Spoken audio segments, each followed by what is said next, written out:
बिहार विधानसभा चुनाव को लेकर सीवान जिले में सबसे चर्चित सीट रघुनाथपुर है।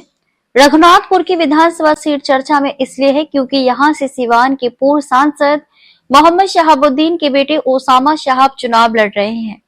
चर्चा इस कदर है कि देश के गृह मंत्री अमित शाह भी अपने भाषणों में ओसामा शहाब का जिक्र कर रहे हैं। ओसामा शहाब के प्रतिद्वंदी की बात करें तो रघुनाथपुर की सीट से जेडीयू ने अपना उम्मीदवार उतारा है। एनडीए में ये सीट जेडीयू के खाते में गई है, तो पार्टी ने अपने नेता जीशू उर्फ विकास सिंह को चुनाव लड़ाने का ऐलान किया है। ओसामा शहाब के खिलाफ जीशू सिंह कितनी टक्कर देंगे ये तो वक्त बताएगा, लेकिन इस सीट से कुछ और भी उम्मीदवार मैदान में हैं। उनमें से एक का नामांकन भी रद्द हो गया है। आइए सिलसिलेवार जानते हैं कि रघुनाथपुर से ओसामा शहाब को टक्कर देने के लिए तैयारी कर रहे कितने उम्मीदवारों का नामांकन रद्द हुआ है, तो कितने उम्मीदवार मैदान में रह गए हैं। चुनाव आयोग की वेबसाइट के मुताबिक निर्दलीय उम्मीदवार अली मोहम्मद का नामांकन रद्द हो गया है। मिथिलेश सिंह भी रघुनाथपुर से चुनाव लड़ना चाहते थे, लेकिन उनका भी नामांकन रद्द हो चुका है। इसके अलावा कुमार संतोष ओम प्रकाश राजभर की पार्टी के उम्मीदवार हैं, जो ओसामा शहाब के खिलाफ चुनाव लड़ेंगे।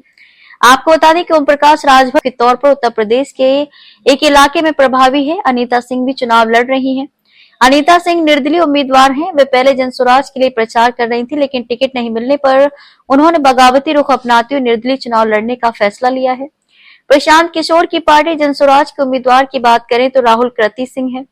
मायावती की पार्टी बहुजन समाज पार्टी ने भी अपना उम्मीदवार उतारा है। ओसामा शहाब को टक्कर देने के लिए बसपा से अवधेश भगत हैं। पशुपतिनाथ भी उम्मीदवार बने हैं। उन्हें तेज प्रताप यादव की पार्टी से जनशक्ति जनता दल से टिकट मिला है। इसके अलावा ओसामा शहाब को टक्कर देने के लिए उपेंद्र सिंह ने भी निर्दलीय नामांकन किया है। कहने का मतलब है कि ओसामा शहाब के खिलाफ कुल 7 उम्मीदवार मैदान में हैं। रघुनाथपुर के अलावा सीवान सदर की सीट भी सबसे ज्यादा चर्चा में है। सीवान सदर की सीट इसलिए चर्चा में आ गई है क्योंकि बिहार के स्वास्थ्य मंत्री मंगल पांडे सीवान सदर से चुनाव लड़ रहे हैं। मंगल पांडे को टक्कर देने के लिए राजद से अवध बिहारी चौधरी हैं, जो वर्तमान में विधायक भी हैं। इसके अलावा निर्दलीय उम्मीदवारों में देवाकांत मिश्रा और मोहम्मद आरिफ हैं। सत्येंद्र कुमार कुशवाहा भी निर्दलीय उम्मीदवार हैं। कुमार गौरव बंटी, राकेश शर्मा, विमल प्रसाद भी अलग अलग पार्टियों से चुनाव लड़ रहे हैं। ओवैसी की पार्टी से मोहम्मद कैफ ने नामांकन किया है। निर्दलीय उम्मीदवारों में एक महिला सरोज कुमारी है, जो नामांकन कर चुकी हैं। मायावती की पार्टी बसपा ने सुनीता देवी को टिकट दिया है और उन्होंने नामांकन किया है।